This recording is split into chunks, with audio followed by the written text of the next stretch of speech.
Hey everybody, welcome back to BigRedEDC. Yep, we're doing another open tag video today. This one comes to us from the Knife Whisperer, a relatively new channel out there. Actually, you know, he does knife reviews, but he has some really good kind of like topic related videos, you know, topics related to knives, not just knife reviews. And he's got some pretty good ones. So you know what? Of course, there will be a link down in the description of the video. I recommend you go check it out. And you know, there's actually been a couple of them that have really made me think about stuff, to be perfectly honest with you. So yeah, make sure you check out the Knife Whisperer, and if you do, tell him Big Red says hi and all that good stuff. But I tell you what, this, I have to admit something. When I first was thinking about doing this tag, I kind of misread it. The tag is, what is your favorite Impractical knife?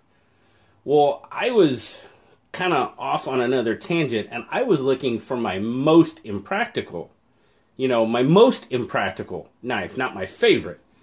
And I'm like, wow, you know, I really try to make sure I have practical knives. I mean, yeah, I have a few that maybe aren't the most practical, you know, and that's a matter, that's kind of subjective too, really. I mean, when I was first thinking about it, you know, I have a bunch of these like Bud K type knives and Frost cutlery, you know, that are just, yeah, they rattle around, and you know, they're probably not the best made knives. You know, I was thinking, well, is that the most impractical? And you know what? To me, it's not really. I have these out by I have these stuck all over the yard and stuff. That was before I got my pruning knife. But I actually have, I have one next to my recycle bin, and I process cardboard with it. Works just fine. Yeah, I take my Speedy Sharp to it, couple of swipes with a Speedy Sharp, and we're back to action. So, and I was like, well, that's not it. What's my most impractical knife? And then I thought I had it.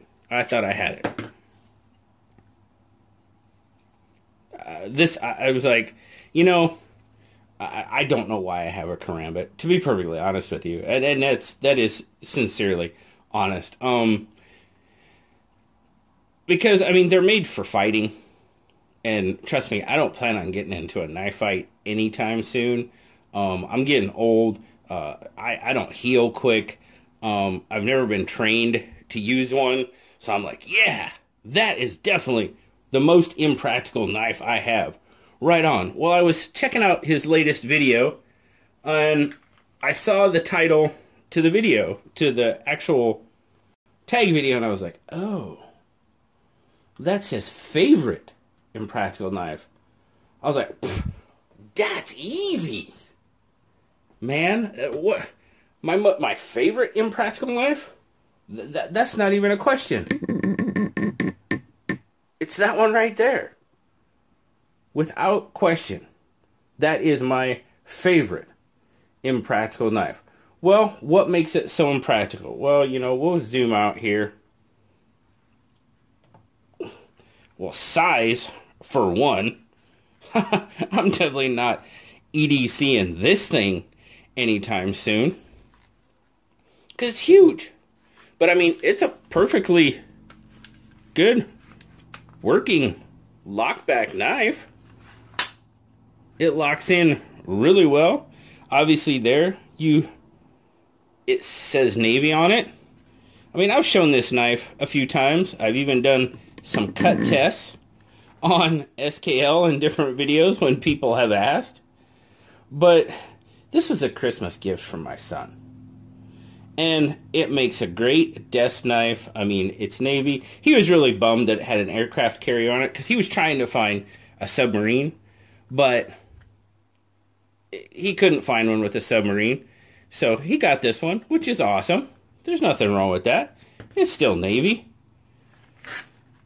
But this is by far my most favorite Impractical knife. Because it's awesome. It was a gift from my son. Are you kidding me? I love it. I love it to death. And just in case you haven't seen a cut test with it. Ooh. It's actually got a fairly decent edge on it. So, could I use it if I absolutely had to? Oh, yeah. Yeah, I definitely could. I could definitely use it. Would it be a little awkward? Oh, yeah. It certainly would. Am I going to carry it anywhere to use it? Maybe, like, in the house or outside if I absolutely had to. But no further than that. Because, you know, you whip this thing out at the, you know, parts store or something to cut a thread off your pants or something, and people are going to have a heart attack. So, yeah. No, it's not going to leave this table, but it is by far my most favorite Impractical knife without question. And I absolutely love it. And it's going to go right back here where it always sits. In its spot of... Well, I can't even think of what I want to say now. But it's a glorious, glorious Impractical knife. And I absolutely love it. So there you go, brother. Knife Whisperer, that is my response to your tag video for my favorite Impractical knife. Yes, this still remains my most Impractical knife. I would hurt myself with this thing. So it sits in the drawer, and it never really is going to come out, except for videos like this. But thanks a lot, guys. Appreciate you watching, as always. Remember, check out the Knife Whisperer, guys. A lot of decent content. Like I said, his topic videos are really kind of thought-provoking, in a way. So make sure you check him out. Tell him Big Red says hi. And like, subscribe, leave a comment. You know I love talking to y'all. Till next time, guys. I'll talk to y'all later. Bye-bye.